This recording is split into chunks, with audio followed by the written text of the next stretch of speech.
નમસ્કાર વિદ્યાર્થી મિત્રો। તો આપણે ભણી રહ્યા છીએ chapter number 15 biodiversity and its conservation, મતલબ કે જૈવ વિવિધતા અને તેનું સંરક્ષણ। તો આ ચેપ્ટર નંબર 15માં આજનો મહત્ત્વનો પ્રશ્ન છે, ટાઇટલ છે નિવસન તંત્ર માટે જૈવ વિવિધતાનું મહત્ત્વ, મતલબ કે the importance of species diversity to the ecosystem. જો ટાઇટલ શું કહે છે, કોઈ પણ નિવસન તંત્ર હોય, મતલબ કે ઇકોસિસ્ટમ હોય, એમાં ઘણા બધા પ્રમાણમાં તમને જાતિઓની વિવિધતા મતલબ કે જૈવ વિવિધતા જોવા મળે છે। તો એ કેટલું મહત્ત્વ ધરાવે છે, મતલબ કે એનું શું ઇમ્પોર્ટન્સ છે કોઈ પણ નિવસન તંત્ર માટે, એના વિશેની ચર્ચાઓ અને દલીલો કરવાની છે। તો એ સ્ટાર્ટ કરતાં પહેલાં થોડું ઘણું લાસ્ટ લેક્ચરનું રિવિઝન કરી લઈએ। તો લાસ્ટ સેકન્ડ લેક્ચરમાં આપણે અક્ષાંશીય ઢોળાંશ વિશેની વાત કરેલી છે અને તેમાં જેમ અક્ષાંશ બદલે છે તેમ જૈવ વિવિધતામાં ફેરફાર થાય છે તેની વાત કરેલી। આ ઉપરાંત ઓલા 3 કારણો, જાતિ ઉદ્ભવ, ત્યારબાદ સોલર એનર્જી એટલે કે સૌર ઉર્જા અને પર્યાવરણ, એની પણ વાત કરેલી। પછી ગયા લેક્ચરમાં જાતિ વિસ્તારના સંબંધો વિશેની વાત કરેલી, તેમાં એલેક્ઝાન્ડર વોન હમ્બોલ્ટ સાયન્ટિસ્ટ વિશેની વાત કરેલી। આ ઉપરાંત ઇક્વેશન S=CA² સમજેલું અને તેનું લઘુગુણક માપ એટલે કે logarithm log S = log C + Z log એ પણ સમજેલું અને ત્યારબાદ 3 એક્ઝામ્પલની મદદથી ઝેડ રેખાનું અલગ અલગ મૂલ્ય 0.1 થી 0.2, આ ઉપરાંત 0.6 થી 1.2 અને 1.15 એવા 3 અલગ અલગ મૂલ્યો અલગ અલગ વિસ્તારો સાથે પણ સમજેલા। તો હવે આજના વિડીયો લેક્ચરમાં આપણે સમજવા જઈ રહ્યા છીએ નિવસન તંત્ર માટે જૈવ વિવિધતાનું મહત્ત્વ। તો આ ક્વેશ્ચન માટે પણ આપણે ઇઝી લેંગ્વેજ નોટ્સનો ઉપયોગ કરશું।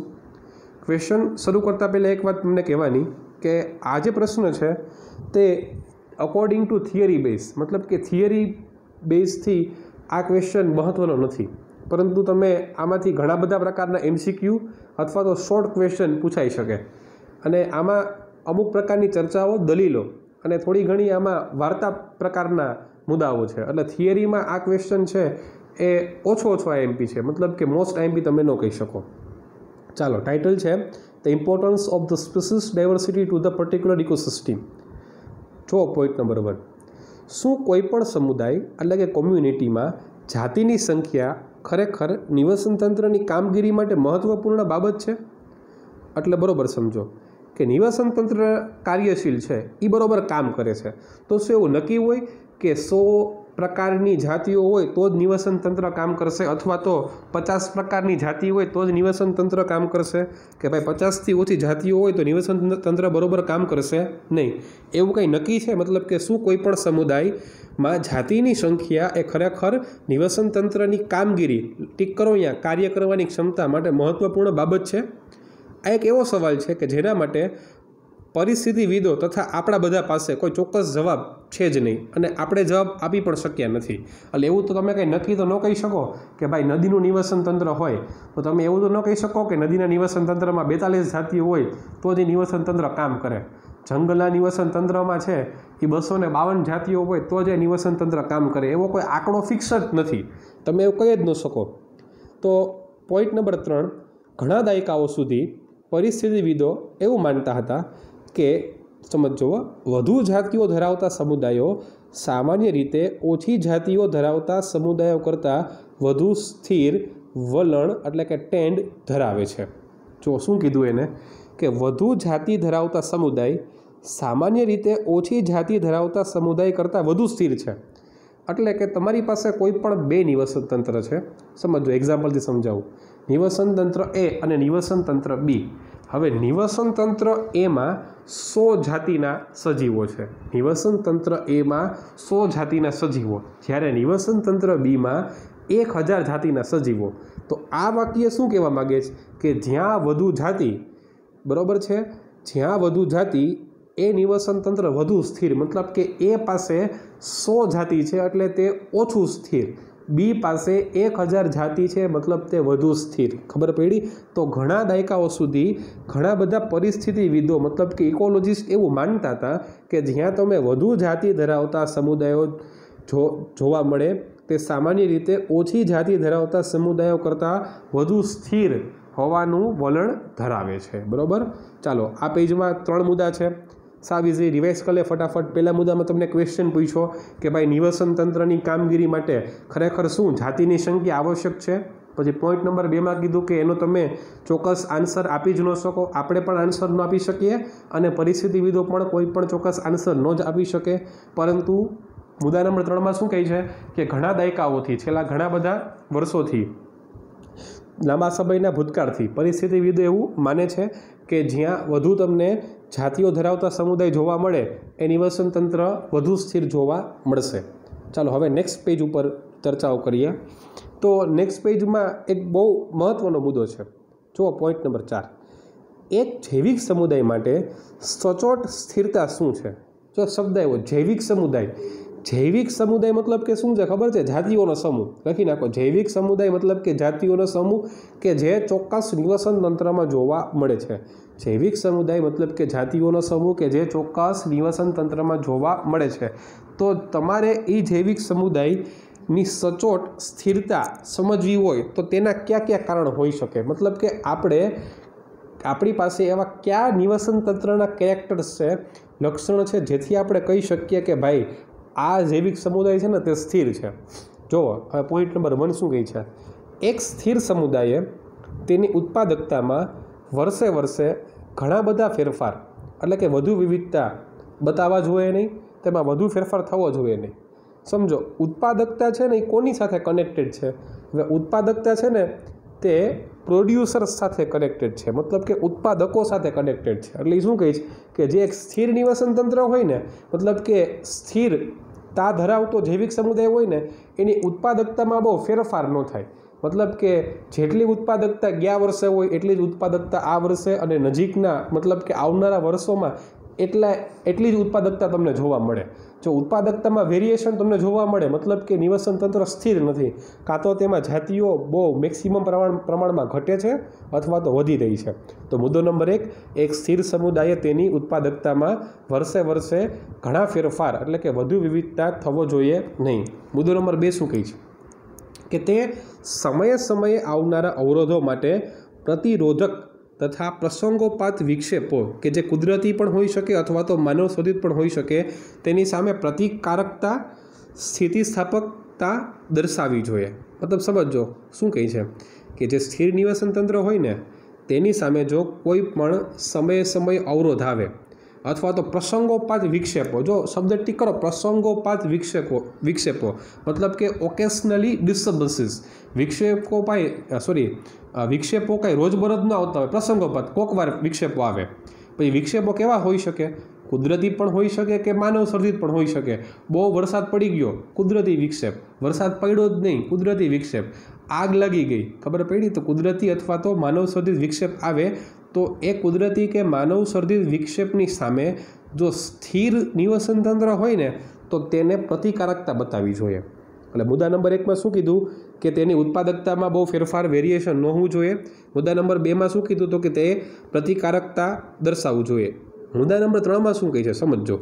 વિદેશી જાતિઓ દ્વારા થતા આક્રમણ સામે પ્રતિરોધકતા બતાવવી જોઈએ. મતલબ કે એ નિવસન તંત્રમાં કોઈ બીજી જાતિ આવીને વસવાટ કરવા માંડે તો એ બીજી જાતિ સામે એને શું બતાવવું જોઈએ તો કે પ્રતિરોધકતા બતાવવી જોઈએ. કેમ કે જો કોઈ પણ નિવસન તંત્રમાં બીજી જાતિ ડોમિનન્ટ થઈ જાય, બહારની જાતિ, તો બહારથી આવેલી જાતિને તમે શું કહી શકો?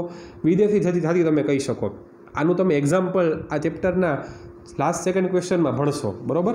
પણ અત્યારે ખાલી એવું યાદ રાખો કે વિદેશી જાતિઓ દ્વારા થતા આક્રમણ સામે પણ રેઝિસ્ટન્સ પાવર હોવો જોઈએ. મતલબ આ મુદ્દો નંબર 4 છે ને એ આખો એક 2 માર્કનો ક્વેશ્ચન બની ગયો કે સ્થિરતા ધરાવતા જૈવિક સમુદાયના કેરેક્ટર્સ વર્ણવો અથવા તો ચોક્કસ સ્થિર જૈવિક સમુદાયમાં કયા લક્ષણ હોઈ શકે. તો 3 લક્ષણ છે. લક્ષણ નંબર 1માં ઉત્પાદકતામાં બહુ મોટું વેરિએશન હોવું જોઈએ નહીં. લક્ષણ નંબર 2માં પ્રસંગોપાત વિક્ષેપો અથવા તો અવરોધો કે જે કુદરતી અથવા તો માનવ સર્જિત હોય તેની સામે પ્રતિકારકતા કે સ્થિતિસ્થાપકતા બતાવવું જોઈએ. અને મુદ્દો નંબર 3, વિદેશી જાતિઓ દ્વારા થતા આક્રમણ સામે પણ રેઝિસ્ટન્સ પાવર હોવો જોઈએ. તો અહીંયા પાર્ટ 1 ઇઝ કમ્પ્લીટેડ. ચાલો હવે પાર્ટ 2ની વાત કરીએ. પાર્ટ 2માં એક સાયન્ટિસ્ટ છે, તો જો એ શું કહે છે. મુદ્દો નંબર 1, આપણે જાણતા નથી કે આ લક્ષણો સમુદાયમાં જાતિ સમૃદ્ધિ સાથે કેવી રીતે જોડાયેલા છે। મતલબ ઉપર જે તમે 3 કેરેક્ટરની વાત કરી ને, હવે આપણને ખરેખર ખબર જ નથી કે એનું કનેક્શન જાતિની સમૃદ્ધિ એટલે કે જાતિ વિવિધતા સાથે કઈ રીતે છે। પરંતુ એક સાયન્ટિસ્ટ છે, નામ છે તેનું ડેવિડ ટિલમેન। ચાલો અંડરલાઇન કરો, બોક્સ બનાવી નાખો નામની ફરતે, ડેવિડ ટિલમેન। તો ડેવિડ ટિલમેને શું કામ કર્યું? તેને પ્રયોગશાળાની બહાર ભૂખંડો પર કરવામાં આવેલા લાંબા સમયના નિવસન તંત્રના પ્રયોગો પરથી આ વિષય પર કામ ચલાવ જવાબો આપ્યા। જો ટૂંકી ટચ વાત, ડેવિડ ટિલમેને શું કર્યું? યાદ રાખવા જેવા શબ્દ: પ્રયોગશાળાની બહાર, લાંબા સમયના નિવસન તંત્ર ઉપર પ્રયોગો અને કામ ચલાવ જવાબો। આ 3 શબ્દ યાદ રાખજો। ફરી બોલું છું, ડેવિડ ટિલમેને ખરેખર કામ ક્યાં કર્યું? તો કે પ્રયોગશાળાની બહાર। પછી પ્રયોગો કેની ઉપર કર્યા? તો કે લાંબા સમય સુધી નિવસન તંત્ર ઉપર પ્રયોગો। અને તેને શું કર્યું? તો કે તેને ખાલી કામ ચલાવ એટલે કે ટેન્ટેટિવ આન્સર આપ્યા। જો પરફેક્ટ આન્સર ડેવિડ ટિલમેન આપી શક્યા નથી, એને ખાલી ટેન્ટેટિવ એટલે કે કામ ચલાવ આન્સર આપ્યા। હવે એને ઓબ્ઝર્વેશન શું કહે છે જોઈએ આપણે, ચાલો। તેને જોવા મળ્યું કે વધુ જાતિઓ ધરાવતા ભૂખંડો એટલે કે નિવસન તંત્ર એ કુલ જૈવભારમાં વર્ષે વર્ષે ઓછો ફેરફાર દર્શાવતા હતા। મતલબ કે જ્યાં વધુ જાતિ વિવિધતા જોવા મળી ત્યાં વેરિએશન ખૂબ જ ઓછું હતું। તેઓએ તેમના પ્રયોગોમાં એ પણ દર્શાવ્યું કે વધતી જતી જાતિ વિવિધતા એ તેની ઉચ્ચ ઉત્પાદકતામાં ફાળો આપતા હતા। જો બે મુદ્દા થયા। મુદ્દો નંબર 1 કે કુલ જૈવભારમાં વર્ષે વર્ષે ઓછા ફેરફાર દર્શાવતા હતા કે જ્યાં વધુ જાતિ હતી ત્યાં। અને મુદ્દો નંબર 2 શું હતું? કે વધતી જતી જાતિ વિવિધતા વધે એમ ઉત્પાદકતા પણ વધે। એટલે આ 2 પોઈન્ટ તમારે યાદ રાખવાના ડેવિડ ટિલમેનના અનુસંધાને। ચાલો પછી શું કહે છે? હવે એ કોન્સેપ્ટ પૂર્ણ, પાછો નવો કોન્સેપ્ટ। આપણે સંપૂર્ણપણે જાણતા નથી કે જાતિ સમૃદ્ધિ કેવી રીતે નિવસન તંત્રને સારું કે તંદુરસ્ત બનાવી રાખવામાં સહયોગ આપે। મતલબ આપણને ખરેખર ખબર જ નથી કે, યાદ કરો, નિવસન તંત્ર એ પાસે 100 જાતિ, નિવસન તંત્ર બી પાસે 1000 જાતિ। તો આ 1000 જાતિ એ નિવસન તંત્ર બીને કેવી રીતે સમૃદ્ધ બનાવી શકે એનો આપણને આઈડિયા નથી, બરાબર? ચાલો મુદ્દો નંબર 2, પરંતુ આપણને એ ખબર છે, આપણે એ જાણીએ છીએ કે સમૃદ્ધ જૈવ વિવિધતા એ ફક્ત નિવસન તંત્રની તંદુરસ્તી માટે જ આવશ્યક નથી, પરંતુ આ ગ્રહ પર માનવ જાતિના લાંબા અસ્તિત્વ કે જીવન ટકાવી રાખવા માટે પણ અનિવાર્ય છે। મતલબ કે આ જે નિવસન તંત્ર બી પાસે 1000 જાતિઓ છે ને, એ જાતિઓ ખાલી નિવસન તંત્રની તંદુરસ્તી માટે જ નહીં, પરંતુ આપણે આ માનવ જાતિને ટકાવી રાખવી છે। માનવ જાતિની ચિરંજીવિતા, બરાબર છે, એનું જીવન લાંબા સમય સુધી ટકાવી રાખવા માટે પણ કેવી છે? અનિવાર્ય છે। મતલબ આ વાક્ય યાદ રાખો અથવા નોટ કરી લ્યો કે જાતિ સમૃદ્ધિને લીધે જ માનવો પૃથ્વી પર ટકી શક્યા છે, અથવા તો મનુષ્યોની જાતિની સમૃદ્ધિ માટે અથવા તો મનુષ્યની જાતિઓને લાંબા સમય સુધી અસ્તિત્વ ટકાવી રાખવા માટે નિવસન તંત્રની વિવિધતા ખૂબ જ અનિવાર્ય છે। ચાલો હવે મુદ્દો નંબર 3, આ સમયે આપણે એકદમ ઘટતા જતા દરની ગતિએ જાતિઓ ગુમાવી રહ્યા છીએ।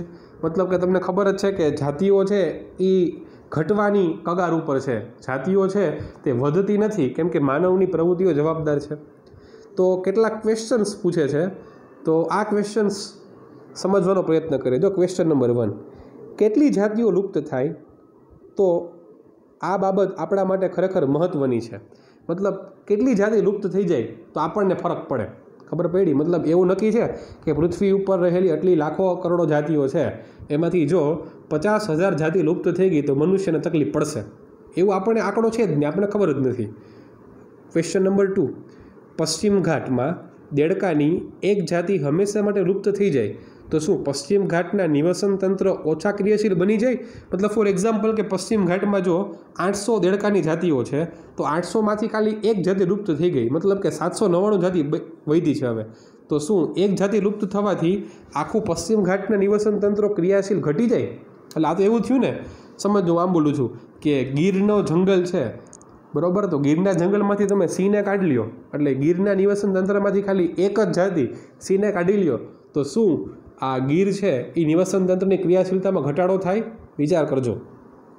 ચાલો ક્વેશ્ચન નંબર 3, જો પૃથ્વી ઉપર કીડીઓની 20,000 જાતિઓ છે, આપણે આ ચેપ્ટરની પ્રસ્તાવનામાં ભણી જ ગયા છીએ કે કીડીઓની 20,000 જાતિઓ છે, તો એ 20,000 જાતિઓને બદલે માત્ર 15,000 જાતિઓ જ રહે, તો આપણા જીવનની ગુણવત્તા ઉપર કંઈ અસર પડે? તો આ બધા જ પ્રશ્નનો આન્સર એવો છે કે આપણે કાંઈ હજી આનો સચોટ આન્સર આપી શકવા માટે સક્ષમ નથી. આપણને ખરેખર ખબર જ નથી કે જાતિઓનું શું મહત્ત્વ છે. બરાબર? એટલે આવા કંઈક ક્વેશ્ચન્સ આમાં પૂછેલા છે. ચાલો હવે આપણે નેક્સ્ટ પેજ ઉપર જઈએ. તો આવા પ્રશ્નોનો કોઈ સીધો જવાબ છે જ નહીં. જો બુકમાં સ્વીકાર લીધું છે કે આનો જવાબ છે જ નહીં. હવે એક બીજા સાયન્ટિસ્ટની એન્ટ્રી છે, નામ છે એનું પોલ એહરલિચ. બરાબર? તો જો અહીંયા આ ક્વેશ્ચનમાં બે નામ આવ્યા. પેલું નામ શું હતું? ડેવિડ ટિલમેન. યાદ રાખજો, પેલું નામ ડેવિડ ટિલમેન અને બીજું નામ શું છે? તો કે પોલ એહરલિચ. ઓકે, પોલ એહરલિચ ક્યાંના હતા? તો કે સ્ટેનફોર્ડના પરિસ્થિતિવિદ, મતલબ કે ઇકોલોજીસ્ટ ઓફ સ્ટેનફોર્ડ. એને એક હાઇપોથિસિસ આપી, પૂર્વધારણા આપી. નામ છે એનું ધ રિવર પોપર પૂર્વધારણા. ચાલો બરાબર સમજો. હવે આપણે ઓલા પ્રશ્નના જવાબ આપવાનો પ્રયત્ન કરશું હાઇપોથિસિસની મદદથી. હાઇપોથિસિસ એટલે કે પૂર્વધારણા કહેવાય, કે જેનું નામ છે ધ રિવેટ પોપર પૂર્વધારણા. ચાલો બરાબર સમજો. હવે આ પૂર્વધારણા મુજબ ફોર એક્ઝામ્પલ, જો હું હવે જે બોલું એ શબ્દો બરાબર પકડજો. ફોર એક્ઝામ્પલ, કોઈ પણ એક એરોપ્લેન છે, એટલે કે વિમાન છે. એ વિમાનની કમ્પેરિઝન તમારે કરવાની છે નિવસન તંત્રની સાથે. કોઈ પણ એક વિમાન છે, એરોપ્લેન છે, એ શું છે? કોઈ પણ નિવસન તંત્ર છે. ચાલો હવે જો મુદ્દો નંબર 2, કે વિમાનના બધા જ ભાગોને જોડવા માટે હજારો ખીલીઓ આવેલી હોય, મતલબ કે હજારો સ્ક્રૂ આવેલા હોય. ફોર એક્ઝામ્પલ, ખીલી શબ્દ વાપરો. એને ઇંગ્લિશમાં તમે રિવેટ્સ કહી શકો. એટલે વિમાનના અલગ અલગ ભાગ છે. એનું એન્જિનમાં ઘણા બધા ખીલીઓ હશે, પછી એની સીટ્સ કેટલી હશે, એ સીટમાં હશે, ઉપર સામાન રાખવાનું વિન્ડો હોય એમાં ઘણી બધી ખીલીઓ હશે. તો કેટલી બધી હજારો જેટલી ખીલીઓ આવેલી હોય. એટલે વિમાન એમાં જોવા મળતી ખીલીઓ. ચલો, ખીલીઓ શું કામ કરે?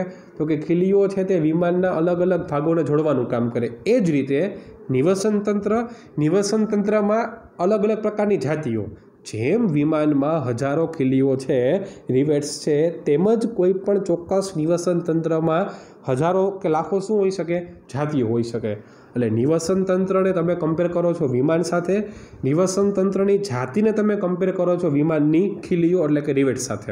હવે જુઓ તકલીફ શું થાય છે. જો મુદ્દો નંબર 3, કે જો કોઈ પણ એક મુસાફર છે, એક ખીલી કાઢી લે. મતલબ કે વિમાનની અંદર 100 મુસાફર આવ્યા, તો દરેક મુસાફર એક ખીલી કાઢતો ગયો, તો શું નુકસાન થાય? વિચારો. એટલે આ તો આવી પરિસ્થિતિ થઈ ને. જો તમને એક કન્ડિશન આપું છું, હમણાં આ ક્વેશ્ચન થોડોક સ્કીપ કરી દો, હું જે ખાલી બોલું છું એની ઉપર ધ્યાન રાખો. કે કોઈ પણ એક વિમાન ઉડી રહ્યું છે, બરાબર? હવે આ વિમાનમાં હજારો સ્ક્રૂ છે, હજારો ખીલીઓ છે. તો હું એમ કહું છું કે આ વિમાનના જો કોઈ પણ 10 સ્ક્રૂ કાઢી લેવામાં આવે, કોઈ પણ 10 ખીલીઓ કાઢી લેવામાં આવે, તો શું વિમાન ઉડશે કે નહીં ઉડે? ફરી બોલું છું, એક વિમાન છે, વિમાન અત્યારે વર્તમાન સમયે ઉડી રહ્યું છે. તમે આ વિમાનના 10 સ્ક્રૂ કાઢી લ્યો તો વિમાન ઉડી શકે કે ન ઉડી શકે? તો આનો આન્સર શું હશે ખબર છે? કે તમે ક્યાં 10 સ્ક્રૂ કાઢો છો ને એ મહત્ત્વનું છે. જો તમે સીટના 10 સ્ક્રૂ કાઢો તો વિમાનને કોઈ નુકસાન ન થાય, મતલબ કે નાનું નુકસાન થાય, વિમાન ઉડી શકે. પણ તમે જો પાંખમાં રહેલા 10 સ્ક્રૂ કાઢી નાખો તો વિમાન ન ઉડી શકે. એ જ રીતે અહીંયા પણ એવી જ કન્ડિશન છે કે તમે કયા પ્રકારની ખીલી કાઢો છો ને એ મહત્ત્વની છે. બરાબર? ચાલો જો લખ્યું છે એમાં, હવે નવો કોન્સેપ્ટ જો લખો. શરૂઆતમાં વિમાનને અસર નહીં થાય, પરંતુ તમે જો વધુ ખીલીઓ કાઢવા માંડો તો વિમાન ભાંગી પડે. મતલબ કે લાખોની સંખ્યામાં જાતિ વિવિધતા હોય નિવસન તંત્રમાં, તો શરૂઆતમાં 10, 20, 50, 60 જાતિઓ લુપ્ત થાય તો અસર ન થાય. પણ પછી જેમ એનું પ્રમાણ વધતું જાય એમ વિમાન ભાંગી પડે, એમ નિવસન તંત્ર પણ ભાંગી પડે. જો લખ્યું છે મુદ્દો નંબર 2, ખૂબ જ મહત્ત્વની વાત, કે કઈ ખીલી કાઢવી? સીટ પરની કાઢો, પાંખ પરની કાઢો કે વિન્ડો પરની કાઢો? બરાબર છે? તો તમે જો સીટ પરની અને વિન્ડો પરની ખીલી કાઢો તો વિમાનને બહુ નુકસાન ન થાય. કમ્પેરિઝનમાં તમે જો સીધી પાંખોની ખીલી કાઢી આવો તો એવી જ સેમ કન્ડિશન તમને ઇકોસિસ્ટમમાં થાય. મતલબ કે જો આમ બોલું છું કે ગીરના જંગલમાં તમે મકોડાની જાતિ લુપ્ત કરો તો એટલું નુકસાન નહીં થાય, પણ તમે જો ગીરના જંગલમાંથી સિંહની જાતિ લુપ્ત કરો ને તો બહુ નુકસાન થાય. શું કામ? વિચારો. ગીરના જંગલમાં સિંહ છે તો કે હા, સિંહની સંખ્યા ફોર એક્ઝામ્પલ 523ની આડેગાડે છે. હવે અત્યારે એક કન્ડિશન માટે એવું વિચાર કરી લ્યો કે ગીરના જંગલમાં એકે સિંહ જ નથી. હવે ગીરના જંગલમાં સિંહ નથી, મતલબ કે તૃણાહારીઓનો શિકાર કરવાવાળું કોઈ એનિમલ જ નથી. હવે સિંહ વયા ગયા, મતલબ કે સિંહ કોનો શિકાર કરતો હતો? કે નીલગાય છે, પછી હરણ છે, એવા તૃણાહારીનો શિકાર કરતો, મતલબ કે તૃણાહારી ઉપર એક કંટ્રોલ હતું, સિંહ હતો ને ત્યાં સુધી. હવે સિંહ નથી મતલબ તૃણાહારી ઉપર કંટ્રોલ નથી. તો તૃણાહારીઓની સંખ્યા છે ને એ 1 વર્ષમાં કૂદકે ને ભૂસકે વધી જશે. પછી શું થાય તો કે તૃણાહારી શું કરતા હોય તો કે ઘાસ ખાતા હોય. એટલે આવું જો સતત 5-6 વર્ષ ચાલતું રહીને તો આખું જંગલ ખવાઈ જાય, અને પરિણામે શું થાય તો કે જંગલ ખવાઈ જાય, જંગલનો નાશ થાય, એટલે પછી ત્યાં વરસાદ જે એ રિજિયનમાં પડે નહીં. મતલબ તમે વિચારી પણ ન શકો કે ખાલી સિંહની જાતિ ગીરમાંથી તમે કાઢી લ્યો તો આપણને મનુષ્યને કેટલું નુકસાન થઈ શકે. એટલે જો ગવર્મેન્ટ છે એ એક સિંહ પાછળ તમે નહીં માનો કે લાખો કોકવાર તો કરોડો સુધી ખર્ચો પહોંચી જાય છે, એટલો ખર્ચો કરે છે, કેમ કે એ નિવસન તંત્ર માટે ખૂબ જ મહત્ત્વનું છે. તો આ કન્સેપ્ટ તમને, આ વાર્તા તમને સમજાઈ ગઈ હશે એવી આશા રાખું છું. અને હવે આપણે આ જ ક્વેશ્ચન ટેક્સ્ટબુકમાંથી સમજવાનો પ્રયત્ન કરીએ. ચલો, ટેક્સ્ટબુકમાં જ્યાં પણ અંડરલાઇન છે, રાઉન્ડ છે, એ ખાસ તમારી ટેક્સ્ટબુકમાં કરી લેવું. મુદ્દો નંબર 1, શું કોઈ પણ સમુદાયમાં જાતિની સંખ્યા ખરેખર નિવસન તંત્રની કામગીરી માટે મહત્વપૂર્ણ બાબત છે? આ એક એવો ક્વેશ્ચન છે કે જેનો પરિસ્થિતિવિદો પણ ચોક્કસ આન્સર આપી શક્યા નથી. પછી શું લખ્યું છે કે પરિસ્થિતિવિદો અત્યાર સુધી એવું માનતા હતા, ટીક કરો, વધુ જાતિઓ ધરાવતા સમુદાયો સામાન્ય રીતે ઓછી જાતિઓ ધરાવતા સમુદાયો કરતાં કેવા તો કે વધુ સ્થિર છે. તો સ્થિરતા કોને કહેવાય? સ્થિરતા શું છે? તો સ્થિરતામાં આપણે 3 કારણો ભણી ગયા. વર્ષે ઓછો ફેરફાર, ત્યારબાદ પ્રતિકારકતા હોવી જોઈએ, અને ત્રીજું શું છે તો કે વિદેશી જાતિઓ દ્વારા થતા આક્રમણ સામે પ્રતિરોધક મતલબ કે રેઝિસ્ટન્સ પાવર ધરાવતું હોવું જોઈએ. ત્યારબાદ આપણે ડેવિડ ટિલમેન વિશેની વાત કરવાની છે. ડેવિડ ટિલમેને પ્રયોગશાળાની બહાર લાંબા સમય સુધી નિવસન તંત્ર ઉપર પ્રયોગો કરીને કામચલાઉ જવાબ પૂરા પાડ્યા. ચલો હવે આ ટીક કરો. એને જોવા શું મળ્યું? વધુ જાતિઓ ધરાવતા ભૂખંડો એ કુલ જૈવભારમાં વર્ષે ઓછો ફેરફાર, ઓછી વિવિધતા ધરાવે છે. તેઓએ તેમના પ્રયોગોમાં એ પણ દર્શાવ્યું કે વધતી જતી વિવિધતા એ તેની ઉચ્ચ ઉત્પાદકતામાં ફાળો આપે છે. ચાલો પછીનો પેરેગ્રાફ શું કહે છે કે આપણને સંપૂર્ણપણે ખબર જ નથી કે જાતિ સમૃદ્ધિ કેવી રીતે નિવસન તંત્રને સારું કે તંદુરસ્ત બનાવી શકે, પણ હા આપણને એ ખબર છે કે જાતિ સમૃદ્ધિના કારણે જ આ ગ્રહ પર માનવ જાતિના લાંબા અસ્તિત્વ કે જીવન ટકાવી રાખવું સક્ષમ છે. પછી ઓલા તમને 3 ક્વેશ્ચન પૂછ્યા છે, બરાબર? પશ્ચિમ ઘાટના વૃક્ષો પર જોવા મળતી દેડકન જાતિ લુપ્ત થાય તો શું થાય? કેટલી જાતિ લુપ્ત થાય એ આપણા માટે મહત્ત્વની છે. કીડીઓ 20,000 છે, એની માત્ર 15,000 થઈ જાય તો આપણી ગુણવત્તા પર શું અસર પડે? અને લખ્યું છે કે આ પ્રશ્નના કોઈ સીધા જવાબો નથી. પછી ઓલી વાર્તા સ્ટેનફોર્ડના પરિસ્થિતિવિદ પોલ એહરલિક, તો 2 નામ આવ્યા, પહેલું ડેવિડ ટિલમેન, બીજું પોલ એહરલિક. ટીક કરો. ધ રિવેટ પોપર હાઇપોથિસિસ, બરાબર છે, દ્વારા આપણે યોગ્ય વિચાર કે પરિપ્રેક્ષ્ય વિકસિત કરી શકીએ છીએ. ચાલો હવે કમ્પેરિઝન છે, સાવ ઇઝી. એક વિમાન જેવા નિવસન તંત્ર કે એક વાયુયાન જેવું છે, જેમાં આપણે બધા મુસાફરો છીએ, અને બધા જ ભાગોને હજારો ખીલી રિવેટ્સ જાતિઓ સાથે કમ્પેરિઝન જોડાયેલી છે. જો વિમાનના દરેક મુસાફરો તેમાં જડેલી એક ખીલી ખોલીને ઘરે લઈ જાય તો શું થાય? જાતિઓ લુપ્ત થઈ જાય. શરૂઆતમાં વિમાનની સુરક્ષાને અસર નહીં થાય, એટલે કે શરૂઆતમાં નિવસન તંત્રની ક્રિયાશીલતા યોગ્ય રહેશે, પણ જો વધુને વધુ ખીલીઓ દૂર કરવામાં આવે તો કેટલાક સમય પછી વિમાન શું થાય? ભાંગી પડે. એ પણ મહત્ત્વનું છે કે તમે કયો રિવેટ કાઢી નાખો છો, તે પણ નિર્ણાયક કે અંતિમ જોખમી હોઈ શકે. વિમાનની અંદરની બાજુ બેઠકો કે બારી પરના થોડા રિવેટ્સની નુકસાની કરતાં તેની પાંખો પર રહેલી રિવેટ્સની ખોટ કે નુકસાની એ વિમાનની સલામતી માટે ગંભીર છે. મતલબ કે તમે નાની સૂની જાતિ, મતલબ કે તમે કીડી મકોડા દૂર કરો એના કરતાં તમે કી સ્ટોન સ્પીસીસ, બરાબર છે, જો લખ્યું છે ચાવીરૂપ જાતિઓ, મતલબ કે સિંહ દૂર કરો તો એ ગંભીર રીતે જોખમકારક છે. પછી જો રીતે લખ્યું છે કે વિમાનની પાંખોના રિવેટ્સની અહીં નિવસન તંત્રના મુખ્ય જાતિ સાથે તુલના કરવામાં આવેલી છે.